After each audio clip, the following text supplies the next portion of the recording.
এক নজরে 27টি আমল আপনাদেরকে বলে দিচ্ছি। নাম্বার 1 চাঁদ দেখা,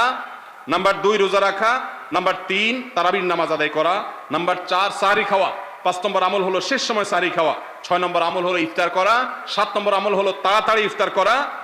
এবং 8 নম্বর আমল হলো ইফতারের দোয়া পড়া, 9 নম্বর আমল হলো সাহরি এবং ইফতারে খেজুর খাওয়া, 10 নম্বর আমল হলো রমজান মাসের সকল গুনাহ বর্জন করা, 11 নম্বর আমল হলো বেশি বেশি দোয়া করা, 12 নম্বর আমল হলো মিথ্যা কথা এবং কাজ পরিহার করা, 13 নম্বর আমল হলো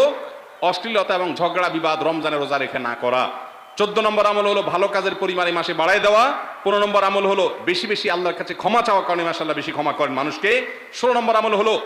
অন্য রোজাদারকে ইফতার করানো, তাদের বাসায় ইফতার পাঠানো,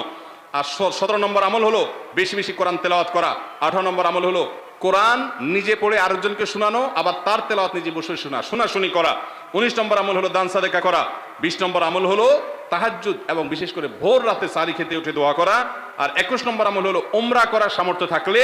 22 নম্বর আমল হলো ইতিকাফ করা শেষ দশকে, 23 নম্বর আমল হলো শেষ দশকের বেজর রাতে বা শেষ দশকের প্রত্যেকটা রাতে ইবাদতের পরিমাণ বাড়িয়ে দেওয়া এবং বিশেষভাবে রাত্রি জাগরণ করা শেষ দশক, আর 24 নম্বর আমল হলো শেষ দশকে নিজের পরিবারকে ঘুম থেকে ডেকে তোলা, স্ত্রী সঙ্গ ত্যাগ করা, 25 নম্বর আমল হলো লাইলাতুল কদর অনুসন্ধান করা, 26 নম্বর আমল হলো লাইলাতুল কদর বিশেষ দোয়া পাঠ করা, আর 27 নম্বর আমল হলো ফিতরা দেওয়া।